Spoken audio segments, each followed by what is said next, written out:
লিমানিল মুলকুল ইয়াউম লিল্লাহিল ওয়াহিদিল কাহ্হার।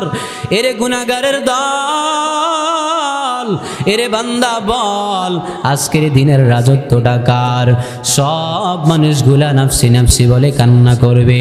আল্লাহ তাআলার হুঙ্কারের আওয়াজে মানুষগুলা থর থর থর থর করে কাঁপতে থাকবে। পয়গম্বররা পর্যন্ত বলবে নাফসি নাফসি, আয় আল্লাহ আমারে বাঁচান, আমারে বাঁচান।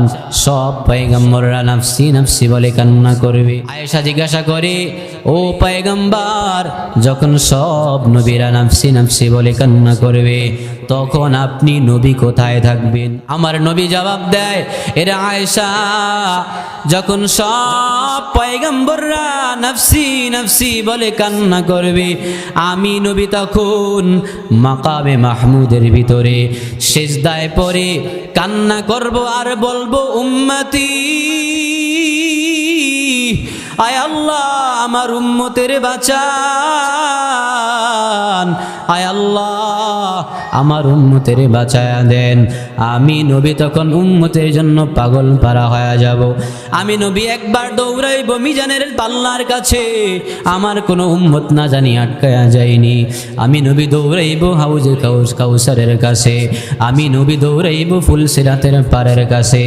আমি নবী যতক্ষণ না পর্যন্ত আমার একটা উম্মত জান্নাতের ভিতরে যাইতে না পারবে, আমি নবী ততক্ষণ জান্নাতে প্রবেশ করব না। সুবহানাল্লাহ। কেমন আমলওয়ালা আবু বকর, এত আমল, জীবনে এত আমল করেছে, তারপরেও তার জীবনীটা পড়লে দেখা যায় শুধু কান্নার আওয়াজ আর কান্নার আওয়াজ। জীবনটা পার করেছেন শুধু কান্না, শুধুই কান্না করেছে।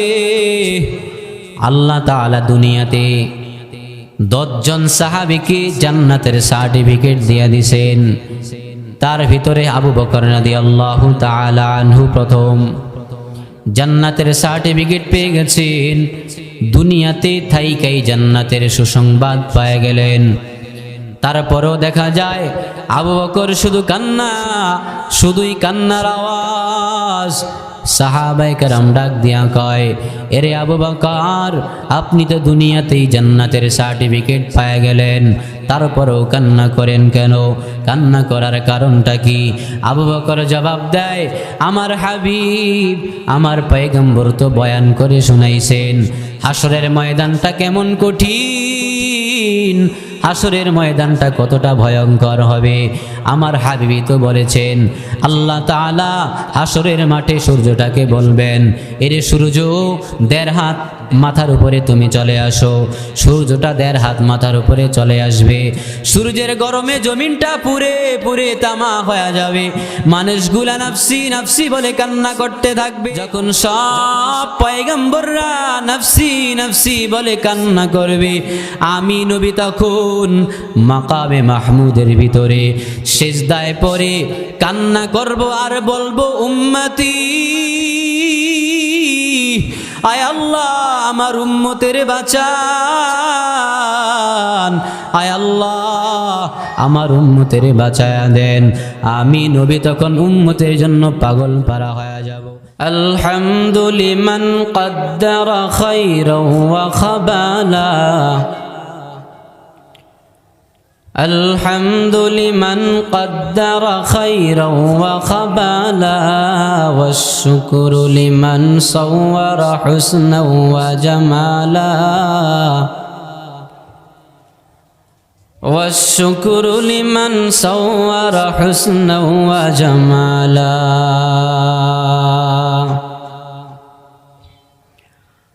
فرد صمد عن صفة الخلق بريء، فرد صمد عن صفة الخلق بريء، رب أجلي خلق الخلق كمالا، رب أجلي خلق الخلق كمالا. لا شبه ولا مثل ولا كفو لمولاه لا شبه ولا مثل ولا كفو لمولاه لا والد لا ولد ولا عم وخالا لا والد لا ولد ولا عم وخالا لا ضد ولا ند ولا حد لمولاه لا ضد ولا ند ولا حد لمولاه الآن كما كان ولم يلق زوالا الآن كما كان ولم يلق زوالا الحمد لله ঐতিহ্যবাহী হারিসাইল আলামিন ইসলামিয়া মাদ্রাসার উদ্যোগে আয়োজিত তাফসিরুল কোরআন মাহফিলের সম্মানিত সভাপতি আলহাজ মোহাম্মদ হুমায়ুন কবির সাহেব, আজকের মাহফিলের প্রধান মুফাসসির, হাজারো আলেমের উস্তাজ শাইখুল হাদিস জনাব হযরত মাওলানা নুরুজ্জামান সাহেব দা'আমাত বারাকাতুহুমুল আলিয়া, আজকের মাহফিলের প্রধান আলোচক জনাব হযরত মাওলানা মুল্লা নাজিমউদ্দিন সাহেব দা'আমাত বারাকাতুহুম, পরিচালক জামিয়া দারুল হুদা কমপ্লেক্স কুমিল্লা। আমার সামনে উপবিষ্ট আল্লাহ পাকের আশিকিন, জাকিরিন, শাকিরিন, সালেহিন, মুহিব্বিন, মুরব্বিয়ান আযম, কলিজার টুকরা সমবয়সী যুবক ভাইরা, পর্দার অন্তর আড়ালের সম্মানিতা মা ও বোনেরা, মহান আল্লাহ পাক রব্বুল আলামিনের দরবারে কালিমাতু শুকরিয়া আদায় করি যে আল্লাহ পাক রব্বুল আলামিন আমাদেরকে অসংখ্য মানুষ থেকে যাচাই বাছাই করে একটি দ্বীনি মজলিসে আসার ও বসার তৌফিক দান করেছেন। এই জন্য সকলেই মনটাকে উজাড় করে অন্তরের অন্তঃস্থল থেকে আকাশ বাতাসকে মুখরিত করে ইমানি চেতনা ও জজবার আওয়াজ দিয়ে সকলে উচ্চ স্বরে সমস্বরে একই কণ্ঠে কালিমাতু শুকরিয়া আদায় করি আলহামদুলিল্লাহ। তারই সাথে সাথে অসংখ্য দুরূদ ও সালাম পাঠ করছি আকায়ে নামদার, মদিনাহ কা তাজদার, সাইয়্যিদুল মুরসালিন, সাইয়্যিদুস সাকালাইন, রাহমাতাল লিল আলামিন, ইমামুল মুরসালিন, খাতামান নবিয়্যিন, শফিউল মুজনবিন, আফতাব নবুওয়াত, শাফিউ মাহশর, সাকি কৌসর, নবিয়ুল আরব ওয়াল আজম, সরকার দো আলম নবী মুহাম্মদুর রাসূলুল্লাহ সাল্লাল্লাহু আলাইহি ওয়াসাল্লাম। আপনাদের খেদমতে কালামুল্লাহ শরীফ থেকে একখানা আয়াত তেলাওয়াত করেছি। রাসূল আকরাম সাল্লাল্লাহু আলাইহি ওয়াসাল্লামের অসংখ্য অগণিত মূল্যবান হাদিস থেকে একখানা হাদিস পাঠ করেছি। ইনশাআল্লাহ আমার নির্ধারিত সময়ের ভিতরেই আয়াত এবং হাদিসের আলোকে অল্প কিছু কথা বলার চেষ্টা করব, যদি আল্লাহ তাআলা তৌফিক দান করেন। ওয়ামা তৌফিকি ইল্লা বিল্লাহ। মূলত আজকের মাহফিলটা হচ্ছে কি তাফসিরুল কোরআন মাহফিল। তাফসির শব্দের অর্থ কি? ব্যাখ্যা। কোরআনের এক একটা শব্দের ব্যাখ্যা যদি শুরু করা হয়, শুধু এক রাত্র কেন, হাজার রাত্র শেষ করা সম্ভব না। তাফসিরের অসংখ্য কিতাব আছে। তাফসিরে জালালাইন, তাফসিরে ইবনে কাসির, তাফসিরে মারিফুল কোরআন, এরকম আরো অসংখ্য তাফসিরের কিতাব আছে। এক এক লেখকের বক্তব্য এক এক রকম, এক এক ধারার, এক একজনের চিন্তা ভাবনা এক এক রকম। আল্লাহ তাআলা সবাইকে একরকম চিন্তা ভাবনা দেন না। তো তাফসির তো করবেন আজকের মাহফিলের প্রধান মুফাসসির, যিনি আমারও উস্তাদ হযরত মাওলানা নুরুজ্জামান সাহেব হাফিজাহুল্লাহ। তা আমি সামান্য সময়ে কিছু আলোচনা করার চেষ্টা করব কোরআন হাদিসের আলোকে, যাতে আল্লাহ তাআলা আমাদেরকে এই আলোচনা হেদায়েতের জরিয়া হিসাবে কবুল করে, সকলে বলি আমিন। আসলে বাস্তবতা হচ্ছে আমরা শেষ জামানার মানুষ, তো এই শেষ জামানার অবস্থাটাই এমন যে দ্বীনের প্রতি মানুষ আগ্রহ কমে যায়, দ্বীনের প্রতি মানুষের চাহিদা কম। কথা কেউ মাইন্ডে নিবেন না, আমি উদাহরণের স্বার্থে বলতেছি। যদি আজকে এই মাঠেই কোনো কনসার্টের আয়োজন করা হইতো, কোনো নায়ক নায়িকাকে টাকা দিয়ে নিয়ে আনা হইতো, তাহলে দেখতেন মাঠে মানুষ জায়গা দেওয়া সম্ভব হইতো না, ঠিক না? অথচ কোরআন হাদিস থেকে কথা বলা হবে, দ্বীনের আলোচনা হবে। আরে মিয়া, কোরআনের কথা শুনলেও তো সওয়াব না, এনে কি গুনাহ আছে? কোরআন এমন একটা কিতাব, যে কিতাব তেলাওয়াত যে করে তারও সওয়াব, যে শোনে তারও সওয়াব। আরে পড়তে জানে না, শুধু যদি তাকায়াও থাকে তাতেও সওয়াব। বলেন সুবহানাল্লাহ। এটার নাম কোরআন। এই কোরআনের মজলিসের কিছু আদব আছে। মন চাইলো আসলাম, যেটুক ভাল লাগলো শুনলাম, আবার চলে দিলাম, না, এমন না। কোরআনের মজলিসের কিছু আদব আছে। বলে হুজুর কি আদব? আদব আমি বলবো না, আল্লাহ নিজেই কোরআনে বলছেন, আউযু বিল্লাহি মিনাশ শাইতানির রাজীম, বিসমিল্লাহির রহমানির রহিম। وَإِذَا قُرِئَ الْقُرْآنُ فَاسْتَمِعُوا لَهُ وَأَنصِتُوا لَعَلَّكُمْ تُرْحَمُونَ।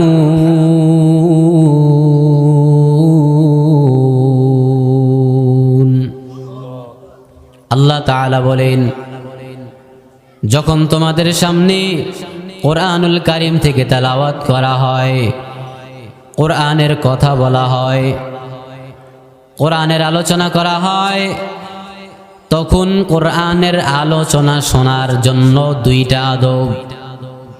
ফাস্তামিউ লাহু, এক নম্বর আদব, আল্লাহ তাআলা বলেন, যখন তোমাদের সামনে কোরআনের আলোচনা করা হবে, এক নম্বরে যারা তোমরা কোরআনের আলোচনা শুনবা, ভালোভাবে মনোযোগ সহকারে কোরআনের আলোচনা শুনবা। সুবহানাল্লাহ। ফাস্তামিউ লাহ, ভালোভাবে শ্রবণ করো। এ কতক্ষণ শুনলাম, আবার কতক্ষণ বুট বাদাম খাইলাম, এদিক সেদিক কথা বললাম, আবার উঠে চলে গেলাম, এমন নয়। ফাস্তামিউ লাহ, মনোযোগ সহকারে শোনো। কোরআনের আলোচনা, যেখানেই কোরআনের আলোচনা হয় সেখানেই কানটা লাগাইয়া, শুধু কান লাগাইলেই হবে না, দিলের কানটা লাগাইয়া শোনো। বলে শুনলে কি হবে? আয়াতের শেষেই তো আল্লাহ বললেন, লাআল্লাকুম তুরহামুন, আল্লাহ তোমারে রহমতের চাদর দিয়া তোমারে ঢেকে দিবেন। সুবহানাল্লাহ। তাইলে এক নম্বর আদব, মনোযোগ সহকারে শ্রবণ করা। হযরত তাফসীর করবেন, আমি তাফসীর শোনার জন্য আপনাদেরকে আদব শিখিয়ে দিছি যে কিভাবে শুনবেন। তাইলে এক নম্বর আদব, কোনো কথা ছাড়া, অন্য মনস্ক হওয়া ছাড়া, দিলের কান লাগাইয়া ধ্যানের সাথে কোরআনের কথা শোনা। দুই নম্বর, ওয়া আনসিতু, আল্লাহ তাআলা বলেন, যখন তোমাদের সামনে কোরআনের আলোচনা করা হয় তখন তোমরা চুপ থাকবা, কোনো কথা বলা যাবে না, কথা বলার সুযোগ নাই। কারণ কোরআনের কথা দুনিয়ার সব কথার চাইতে বড়, আল্লাহর কথার চাইতে কারো কথা বড় না। যেখানে আল্লাহর কথা বলা হয় সেখানে দুনিয়ার কারো কোনো কথার প্রাধান্য দেওয়া যাবে না। আল্লাহর কথা যেখানে হয়, কোরআনের কথা যেখানে হয়, ওই জায়গায় আল্লাহর কথা থামাইয়া অন্য কারো কথা মাঝখানে ঢুকানোর কোনো সুযোগ নাই। ঠিক নেই?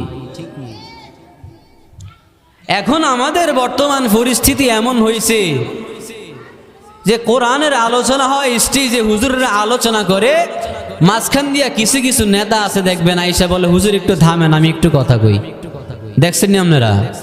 এরকম ঘটনা ঘটেনি? ঘটে। আরে ভাই, তোমার যদি কথা বলার দরকার হয় তুমি আলাদা একটা আয়োজন করো না, দেখি কয়জন মানুষ হয়। বড় বড় আলেমদেরকে যেখানে দাওয়াত করা হয় সেখানে আলেমদের মোহাব্বতে মানুষ আসে না? তো সেই সুযোগকে তারা কাজে লাগাইয়া কোরআনের কথাকে বন্ধ করে তুমি দুনিয়াবি কথা ঢুকাইবা, তোমার সাহস দিল কে? তাইলে কোরআনের কথা শোনার 2 নম্বর আদব কি? আনসিতু, চুপ থাকা, মাঝখানে কোনো কথা না ঢোকানো। লাআল্লাকুম তুরহামুন, আল্লাহ তাআলা বলেন যদি চুপ থাকিয়া মনোযোগ সহকারে কোরআনের কথা শুনতে পারো, আল্লাহ তাআলা জানিয়ে দিলেন লাআল্লাকুম তুরহামুন, আমি আল্লাহ তোমার উপরে আমার রহমত নাজিল করব। সুবহানাল্লাহ। কোরআন এমন একটা কিতাব, বলে কেমন কিতাব? আল্লাহ নিজেই কোরআনুল কারিমে বর্ণনা করে জানিয়ে দিয়েছেন যালিকাল কিতাব লা রাইবা ফীহি হুদাল লিল মুত্তাকিন।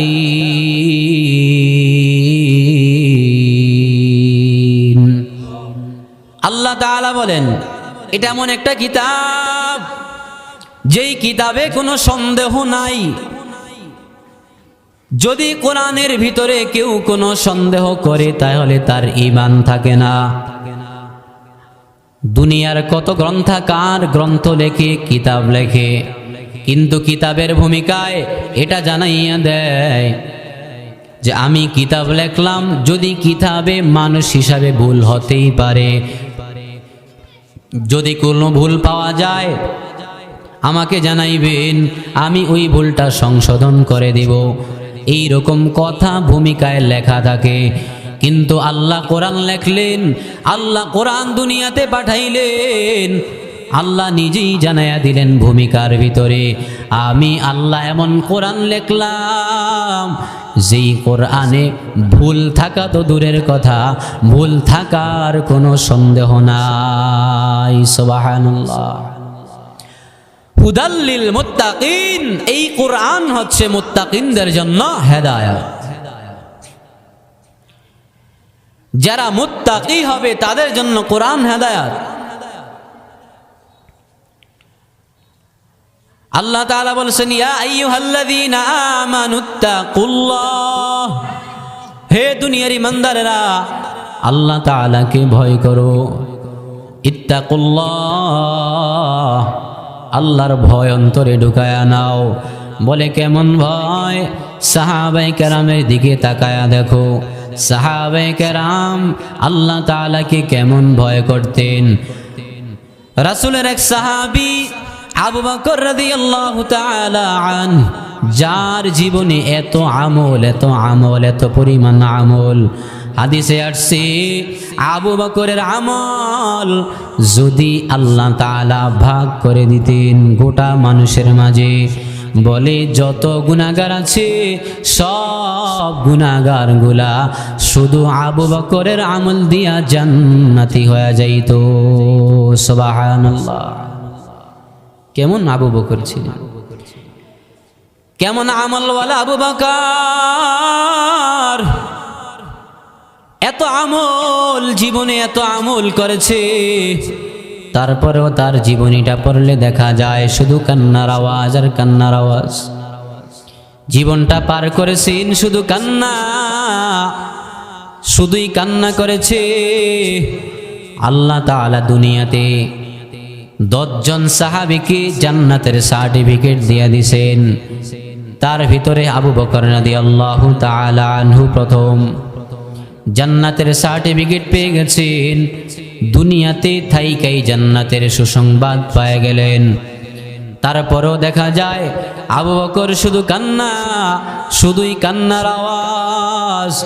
সাহাবায়ে কেরাম ডাক দিয়া কয়, এরে আবু বকর, আপনি তো দুনিয়াতেই জান্নাতের সার্টিফিকেট পেয়ে গেলেন, তারপরও কান্না করেন কেন?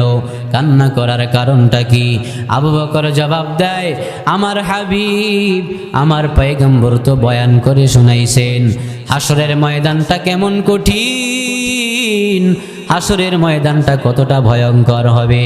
আমার হাবিবি তো বলেছেন, আল্লাহ তাআলা হাসরের মাঠে সূর্যটাকে বলবেন, এরে সূর্য 1.5 হাত মাথার উপরে তুমি চলে আসো।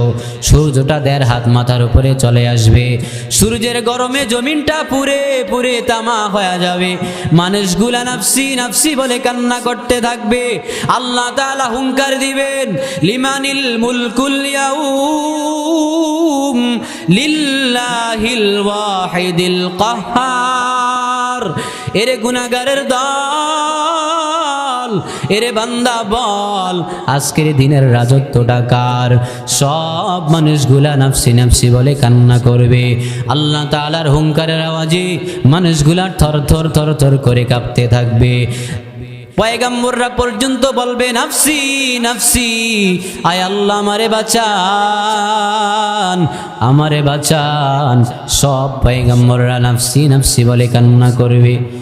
আয়েশা জিজ্ঞাসা করে, ও পয়গম্বর, যখন সব নবীরা নাফসি নাফসি বলে কান্না করবে, তখন আপনি নবী কোথায় থাকবেন? আমার নবী জবাব দেয়, এরা আয়েশা, যখন সব পয়গম্বররা নাফসি নাফসি বলে কান্না করবে, আমি নবী তখন মাকামে মাহমুদের ভিতরে সিজদায় পড়ে কান্না করব আর বলবো, উম্মতি, আয় আল্লাহ আমার উম্মতের বাঁচান, আয় আল্লাহ আমার উম্মতের বাঁচায়া দেন। আমি নবী তখন উম্মতের জন্য পাগল পারা হয়ে যাব। আমি নবী একবার দৌড়াইব মিজানের পাল্লার কাছে, আমার কোনো উম্মত না জানি আটকায়া যায়নি। আমি নবী দৌড়াইব হাউজে কাউসারের কাছে, আমি নবী দৌড়াইব ফুলসিরাতের পারের কাছে। আমি নবী যতক্ষণ না পর্যন্ত আমার একটা উম্মত জান্নাতের ভিতরে যাইতে না পারবে, আমি নবী ততক্ষণ জান্নাতে প্রবেশ করব না। সুবহানাল্লাহ, কেমন নবী পাইছি। এই নবীর কদর বুঝুন রে ভাই। এমন নবী পাইলাম, যেই নবী আমার জন্য পাগল পারা, পুরাটা জিন্দেগি কাটাইছেন উম্মতি উম্মতি বলে। মৃত্যুর সময় বলছেন উম্মতি উম্মতি। হাসরের মাঠে যেও বলবেন, আল্লাহ উম্মতরে বাঁচাও, উম্মতরে বাঁচাও। সব সময় নবীর একটাই চিন্তা, না জানি আমার উম্মত কোনো জায়গায় আটকাইয়া যায় নাকি। এমন মায়ার নবী পাইলাম। ওই মায়ার নবীকে কতটা মোহাব্বত করার দরকার। সাহাবায়ে কেরামের দিকে তাকাইলে দেখা যায় সাহাবায়ে কেরাম নবীকে এতটা ভালোবাসতেন, এতটা মোহাব্বত করতেন। বলে কেমন মোহাব্বত? সাহাবায়ে কেরামের নিজের জীবনের চাইতেও বেশি নবীকে ভালোবাসতেন। সাহাবায়ে কেরামের ইতিহাস পড়লে দেখা যায় এতটা মোহাব্বত আর এতটা ভালোবাসা, নবীর জন্য নিজের জীবনটা পর্যন্ত উৎসর্গ করে দিয়েছেন। আল্লাহর নবীর সাহাবী হযরতে তালহা রাদিয়াল্লাহু তাআলা আনহু, রাসূলুল্লাহ সাল্লাল্লাহু আলাইহি ওয়াসাল্লামের আদত ছিল, রাসূল যখন কোন সাহাবীকে অনেক দিন না দেখতেন, তার হালকুশি করার জন্য, তার খবর নেওয়ার জন্য তার বাড়িতে চলে যাইতেন। তালহা রাদিয়াল্লাহু তাআলা আনহুকে পয়গম্বর অনেক দিন দেখেন না। ওসমানকে ডাক দিয়া কয়, ওসমান, আবু বকর, ওমর, আলী, কে আছো তোমরা? আমার সাথে লও, একটু যাই তালহার খবরটা নিয়ে আসি। আল্লাহ রাসূল সাল্লাল্লাহু আলাইহি ওয়াসাল্লাম ওসমান রাদিয়াল্লাহু তাআলা আনহুকে সাথে নিয়া তালহা রাদিয়াল্লাহু তাআলা আনহুর বাড়িতে রওনা দিলেন তালহা রাদিয়াল্লাহু তাআলা আনহুর খবর নেওয়ার জন্য। সাথে ওসমান রাদিয়াল্লাহু তাআলা আনহু নবীজি রওনা তালহার বাড়ির দিকে। ওসমান রাদিয়াল্লাহু তাআলা আনহু ওমর রাদিয়াল্লাহু তাআলা আনহুকে সাথে নিয়ে যখন তালহা রাদিয়াল্লাহু তাআলা আনহুর বাড়িতে গেলেন, পয়গম্বরকে দেখিয়া তালহা রাদিয়াল্লাহু তাআলা আনহু অনেক খুশি হয়ে গেলেন। আমি গরিবের বাড়িতে পয়গম্বর আসছে, আমি তালহার বাড়িটা ধন্য হয়ে গেছে। সুবহানাল্লাহ। তালহা কয়, ইয়া রাসূলুল্লাহ, আপনার মতন দামি মানুষ আমি গরিবের বাড়িতে, আমি তালহা ধন্য। সুবহানাল্লাহ। কি করবেন? তাড়াতাড়ি ঘর থেকে একটা খেজুর পাতার চটি আইনা দিছেন বসার জন্য। গরিব মানুষগণে খাবার নাই, 2 দিন 3 দিন না, সপ্তাহের পর সপ্তাহ, মাসের পর মাস উপবাস কাটিয়ে দিতেন সাহাবায়ে কেরাম। রাসূল সাল্লাল্লাহু আলাইহি ওয়াসাল্লাম আসছেন তালহার খবর নেওয়ার জন্য। ডাক দিয়া কয়, তালহা, তোমাকে অনেক দিন দেখি না, তুমি কি আমি নবীর উপরে রাগ করেছো নাকি? তালহা ডাক দিয়া কয়, পয়গম্বর, আমার মা বাবা আপনার জন্য উৎসর্গ হোক, আপনি নবী আমার মনে কেন কষ্ট দিবেন? কোনো কাজে কষ্ট দেন নাই। নবী বলেন, তাইলে আমি তোমাকে আজকে অনেক দিন যাবত কেন দেখি না, আমার কাছে তুমি কেন আসো না? তালহা বলে, পয়গম্বর, বাড়িতে বড় অভাব, খাবার দাবারের কোনো ব্যবস্থা নাই, কোনো চাকরি বাকরি নাই, কোনো কাজকর্ম নাই, সন্তানটা ঘরের ভিতরে উপবাস, আমার একটাই সন্তান, ছোট্ট সন্তান, আমার স্ত্রী ঘরের ভিতরে, তাদের খাবারের ব্যবস্থা করতে পারি না। এই পেরেশানির কারণে আপনার সাথে কয়েকদিন দেখা হয় না। পাশে দিয়ে ওমর রাদিয়াল্লাহু তাআলা আনহু দাঁড়ানো। ওমর একবার তালহার ঘরের দিকে যায়, আবার পয়গম্বরের পাশে আইসা দাঁড়ায়, একবার ঘরে যায়, আবার পয়গম্বরের পাশে আইসা দাঁড়ায়। পয়গম্বরের নজরে পড়া গেল, কিরে ওমর এত বারবার তালহার ঘরে যায় আবার আসে, কারণটা কি? পয়গম্বর জিগাইলেন, ওমর, তুমি কেন বারবার তালহার ঘরের কাছে যাও আর কি যেন উকি মাইরা দেখো আবার চলে আসো, কারণটা কি আমার জানাও? ওমর ডাক দিয়া কয়, পয়গম্বর, আমি যখন তালহার ঘরের কাছে যাই, তালহার ঘরের কাছে যাইয়া ছোট্ট একটা বাচ্চার গুনগুন করে কান্নার আওয়াজ শুনতে পাই। আমি যখনই আমার সাথী ভাইরা আমাকে বলে আমি ওমরের মেজাজ নাকি বড় কঠিন, আমার মনটা নাকি বড় কঠিন। ও পয়গম্বর, আমি এত কঠিন মনের মানুষ, কিন্তু তালহার ঘরের কাছে যাইয়া যখন ছোট্ট বাচ্চাটার কান্নার আওয়াজ শুনি, আমি ওমরের অন্তরটা পর্যন্ত ভেঙ্গে যায়। সুবহানাল্লাহ। পয়গম্বর বলে, ওমর যাও, যায়া দেখো বাচ্চাটা কেন কান্না করে।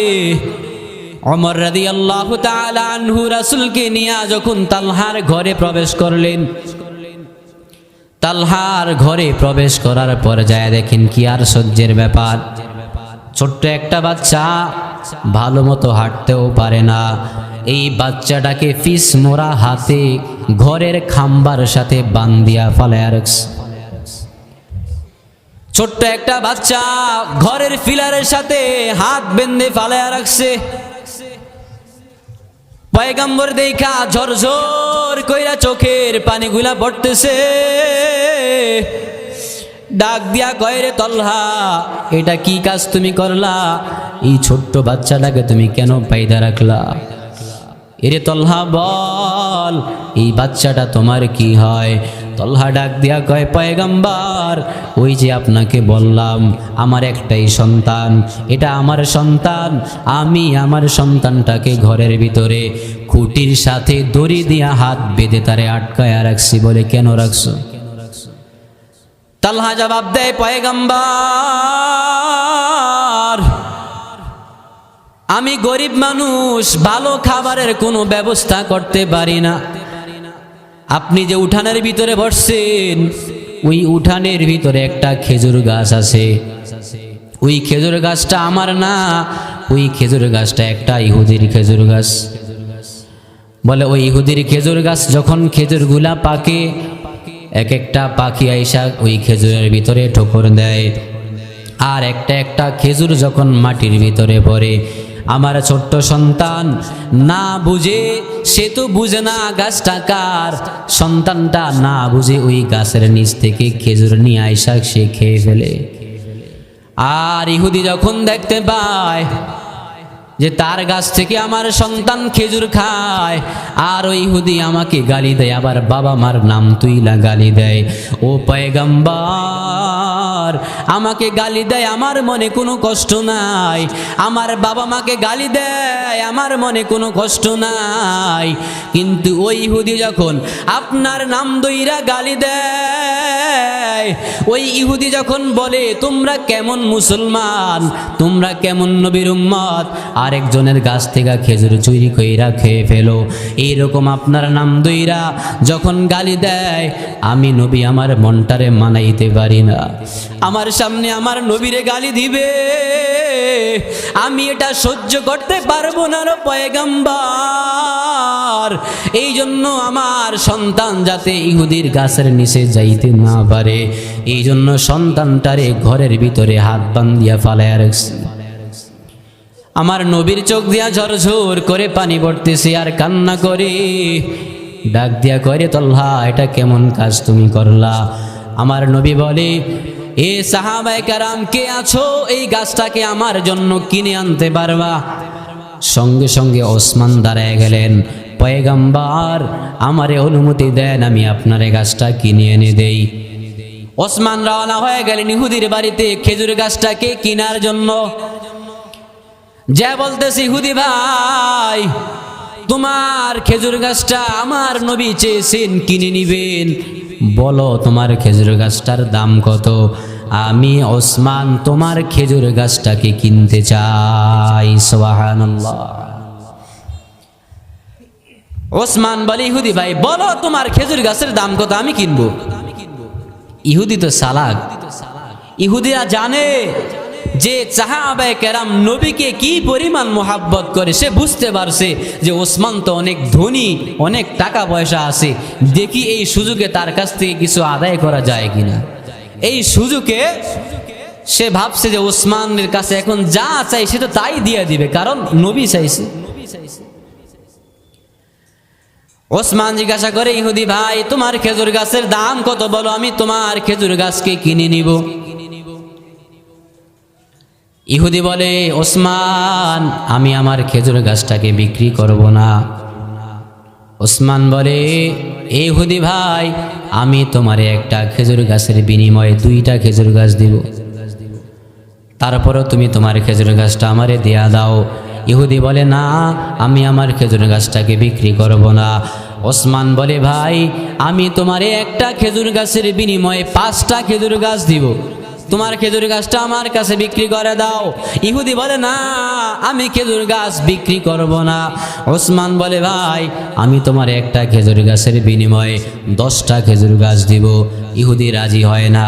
আবার ওসমান বলে, আমি তোমার একটা খেজুর গাছের বিনিময়ে 15টা খেজুর গাছ দিয়া দিব। এবার ইহুদির মনটা একটু নরম হয়েছে, বলে, যাও তোমারে আমি খেজুর গাছটা বিক্রি করে দিলাম। ওসমান রাদিয়াল্লাহু তাআলা আন 15টা খেজুর গাছ দিয়া একটা খেজুর গাছকে কিনা যখন পয়গম্বরের কাছে আসছেন, আয়েশা বলে, পয়গম্বর আমি আপনার কথা মতো খেজুর গাছটা আপনার জন্য কিনা নিয়ে আসছি, আমি এই খেজুর গাছটা আপনাকে হাদিয়া দিয়া দিলাম। সুবহানাল্লাহ। রাসূল কি বলে জানেন? রাসূল জবাব দেয়, ওসমান এই খেজুর গাছটা তুমি আমারে হাদিয়া দিছো, আমি পাইছি, যতটুকু খুশি হয়েছি এই খেজুর গাছটাই যদি তুমি তোমার ভাই তলহাকে দিয়া দাও, আমি এর চাইতেও বেশি খুশি হয়ে যাব। সুবহানাল্লাহ। মুহাম্মাদুর রাসূলুল্লাহ ওয়াল্লাযীনা মাআহু আশিদ্দাউ আলাল কুফফার রুহামাউ বাইনাহুম তারাহুম। সূরাতুল ফাতহের ভিতরে আল্লাহ তাআলা সাহাবাদের গুণ বর্ণনা করেন, সাহাবায়ে কেরামরা কেমন ছিলেন। আল্লাহ তাআলা বলেন ওয়াল্লাযীনা মাআহু আশিদ্দাউ আলাল কুফফার, সাহাবায়ে কেরামেরা কাফেরদের বিরুদ্ধে সবচেয়ে বড় কঠোর ছিলেন, সোচ্চার ছিলেন। ইসলামের ব্যাপারে, দ্বীনের ব্যাপারে কোনো ছাড় দিতেন না। ইসলামের বিরুদ্ধে কথা আসলে সাহাবায়ে কেরামরা সব দল বেঁধে চেপে পড়তেন। ইসলামের ব্যাপারে সাহাবায়ে কেরাম কখনো ছাড় দিয়ে কথা বলেন নাই। আর যখন তাদের ভিতরগত কোনো জিনিস হইত, রুহামাউ বাইনাহুম তারাহুম, তারা নিজেদের ব্যাপারে সব সময় সহনশীল ছিলেন। সুবহানাল্লাহ, তারা নিজেদের প্রতি সহনশীল ছিলেন। এটা সাহাবায়ে কেরামদের গুণ।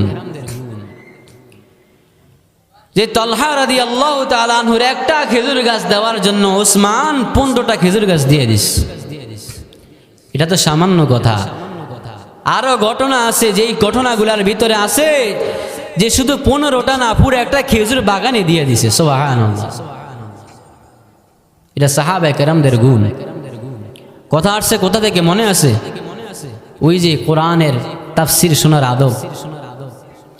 ওয়াংসিতু লাআল্লাকুম তুরহামুন,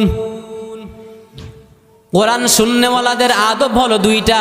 এক নম্বর, যখন কোরআন তেলাওয়াত করা হয়, কোরআনের আলোচনা করা হয়, মনোযোগ সহকারে কোরআনের বাণী শোনা, কোরআনের আলোচনা শোনা।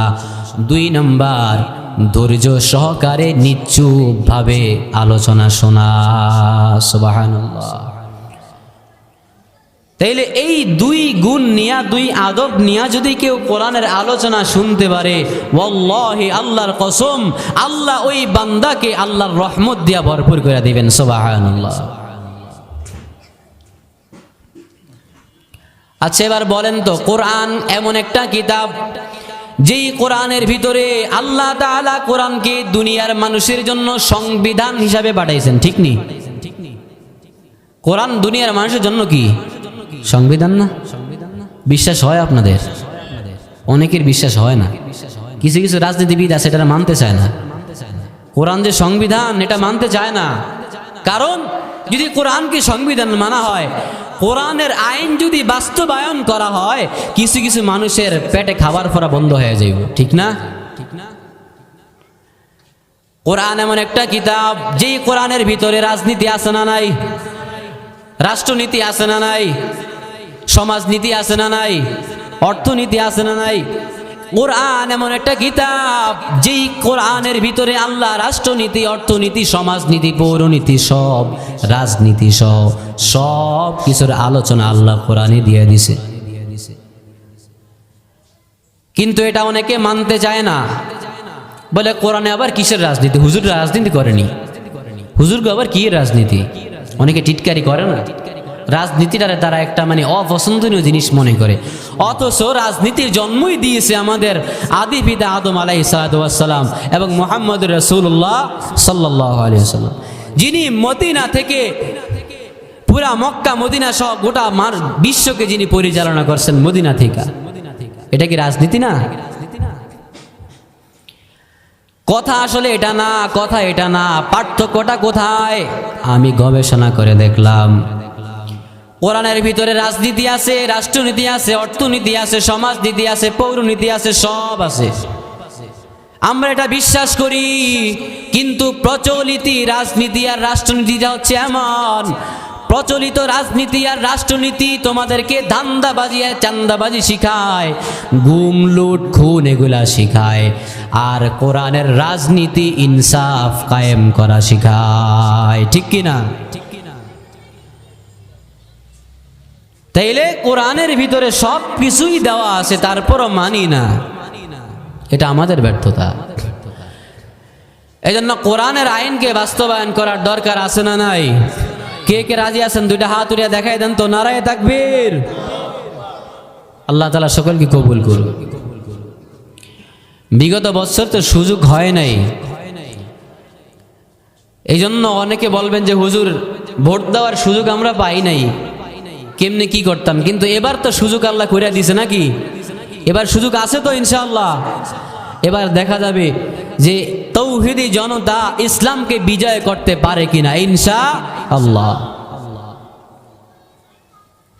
আমরা চাই সমাজটা কোরআনের আলোকে চলুক, আমরা চাই সমাজটা ইসলাম অনুযায়ী চলুক। যারা ইসলামী জ্ঞানে পণ্ডিত, যারা আলেম ওলামা, তারা যদি রাষ্ট্রের নায়ক হয়, তারা যদি রাষ্ট্র পরিচালনা করার দায়িত্ব পায়, আমি একজন ইমাম, আমি একটা মসজিদের খতিব, আমার পিছনে আওয়ামী লীগের মানুষও নামাজ পড়ে, বিএনপির মানুষও নামাজ পড়ে, জামাত ইসলামের মানুষও নামাজ পড়ে, এনসিপির মানুষও নামাজ পড়ে, যত দল আছে সব দলের মানুষ আমার পিছনে নামাজ পড়ে। পড়ে কি পড়ে না? পড়েনি। একজন ইমাম সাহেবের পিছনে সমস্ত দল বল মিট বিশেষে সবাই একজন ইমামের পিছনে একতেদা করে দাঁড়ায়। ওই ইমামই যদি রাষ্ট্রনায়ক হয়, রাষ্ট্রের দায়িত্ব পায়, সমাজ থেকে বৈষম্য দূর হয়ে যাবে, ঠিক কিনা? তাইলে সমাজ থেকে বৈষম্য দূর করার জন্য প্রধান কাজ হচ্ছে আলেমদেরকে সমাজের দায়িত্বে অর্পণ করা। এটা আপনাদের দায়িত্ব। তাইলে আমরা চাই এবার ওলামায়ে কেরাম আমাদের নেতৃত্ব দেখ, চাই না? হ্যাঁ, আবার কথা আছে, যারা ওলামায়ে কেরাম না, ইসলামী জ্ঞানে পণ্ডিত না, কিন্তু জেনারেল লাইনে শিক্ষিত, তারা কি রাজনীতি করে না? করে। তারাও রাজনীতি করে, করুক তারা রাজনীতি, তাদের জন্য আহলান সাহলান, তাদের জন্য মাঠ খোলা আছে। যদি তারা কথা দেয় যে আমরা ইসলাম অনুযায়ী রাষ্ট্রকে পরিচালনা করব, আলেমদের সাথে সামঞ্জস্য করে দ্বীনের পক্ষে তারা কথা বলে, তাহলে তাদের জন্য রাস্তা খোলা আছে। আসেন আপনারা, আপনাদেরকে আহলান সাহলান, ওলামায়ে কেরামদের সাথে সামঞ্জস্য করেন, আলেমদের সাথে কথা বলেন, মসজিদের ইমাম সাহেবদের সাথে কথা বলেন, আপনারা কথা দেন যে আমরা ইসলাম অনুযায়ী রাষ্ট্র পরিচালনা করব, তাহলে আমরা ওলামায়ে কেরামরা, মসজিদের ইমামরাই মসজিদের মিম্বার থেকে আপনাদের প্রচারণা করব। লক্ষ লক্ষ টাকা খরচ করে পোস্টার মাইকিং করার দরকার হবে না, ঠিক কিনা? তাইলে আমাদের মূল লক্ষ্য উদ্দেশ্য হচ্ছে দ্বীন কায়েম করা, ক্ষমতার চেয়ার দখল করা না, রাজনীতিতে ঢুকা না, জোর করে এমপি হওয়া না। আমাদের মূল লক্ষ্য হচ্ছে আমরা আল্লাহর বান্দা, আমরা পয়গম্বরের উম্মত, ইসলাম আমাদের ধর্ম। মূল লক্ষ্য হচ্ছে আল্লাহর জমিনে আল্লাহর দ্বীনকে কায়েম করা। কারা কারা রাজি আছেন? দুইটা হাত উঠে দেখান। নারায়ে তাকবীর। আল্লাহ তাআলা সবাইকে কবুল করুন। আল্লাহু আকবার।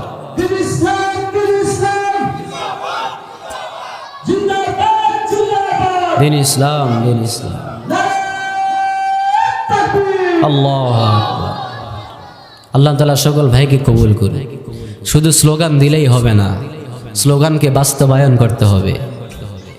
নারায়ে তাকবীর বললাম, আল কোরআনের আলো সংসদে জালো স্লোগান দিলাম, কিন্তু কোরআনের আইনকে সংসদে বাস্তবায়ন করার জন্য আমার পক্ষ থেকে যে সাপোর্ট করার দরকার ছিল আমি সেটা করলাম না। ভোটের ক্ষেত্রে আমি মুনাফিকি করলাম, তাইলে আমি এটা বাস্তবায়ন করতে পারলাম না, ঠিক না? শুধু স্লোগান দিলে হবে না, বাস্তবায়ন করতে হবে। তাইলে আমাদের মূল লক্ষ্য উদ্দেশ্য হচ্ছে কি? দ্বীন কায়েম করা, এটা আমাদের মূল লক্ষ্য। এবার আপনি যে দল করেন না কেন, আপনি যে দলেরই হন, আপনার সাথে আমার সাথে ভাই ভাই মোহাব্বতের সম্পর্ক। আপনিও মুসলিম, আমিও মুসলিম, আপনার সাথে আমার কোনো হিংসা নাই, জায়গা জমিন নিয়ে দলাদলি নাই, কোনো ঠেলাঠেলি নাই, কোনো মারামারি নাই। আপনিও মুসলমান, আমিও মুসলমান। তবে আমি চাই আমার এই জমিনে, আল্লাহর জমিনে, আমার এই বাংলাদেশে দ্বীন কায়েম হোক, আমি এটা চাই।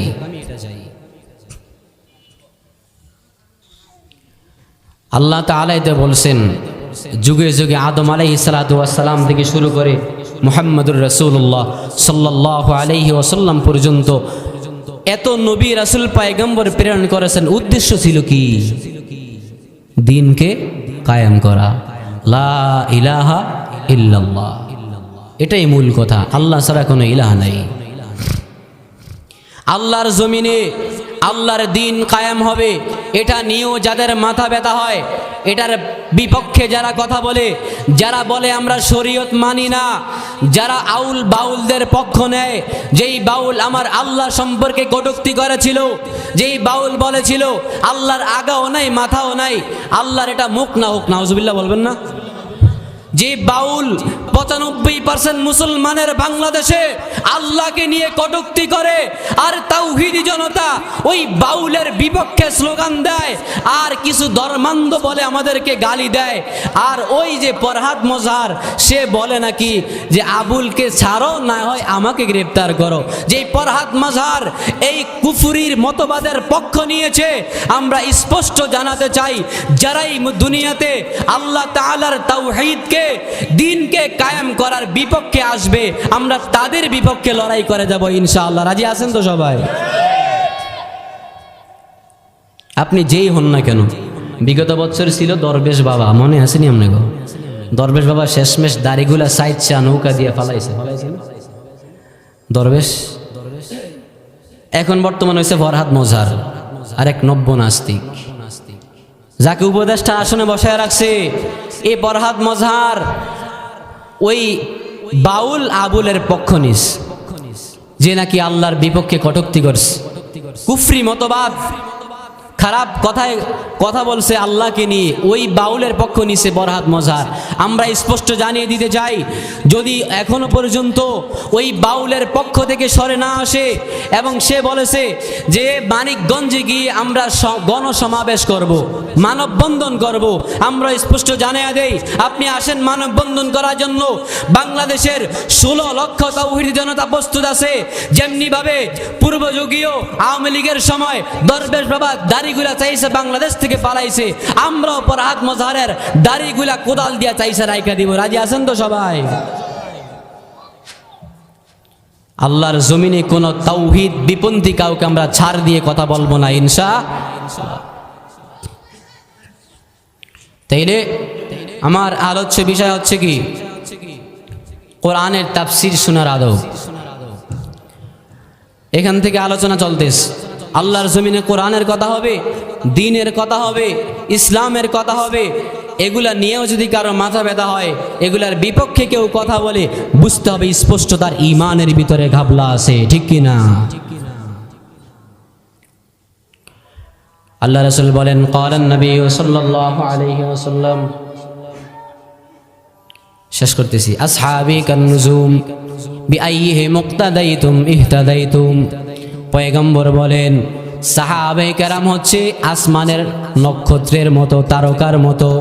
বিআইয়িহি মুক্তাদাইতুম ইহতাদাইতুম। যদি আপনি কোনো সাহাবায়ে কেরামের আদর্শকে নিজের আদর্শ বানিয়ে নিতে পারেন, পয়গম্বর বলেন ইহতাদাইতুম, আল্লাহ তাআলা তাকে হেদায়েতের চূড়ান্ত পর্যায়ে নিয়ে যাবে। সুবহানাল্লাহ।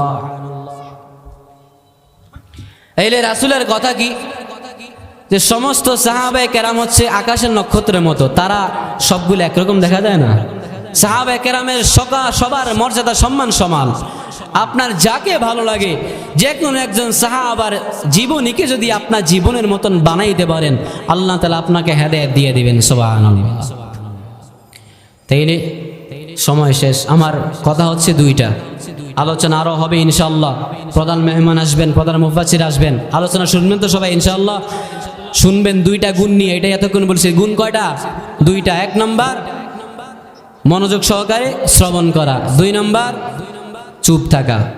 আল্লাহ রাব্বুল আলামিন আমাদেরকে দ্বীনের দাঈ ও খাদেম হিসাবে কবুল করুক, এবং সকলকে আলোচনা সর্বশেষ পর্যন্ত শুনে আখিরে মুনাজাত দিয়ে যাওয়ার তৌফিক দান করুক। সকলে বলে আমিন।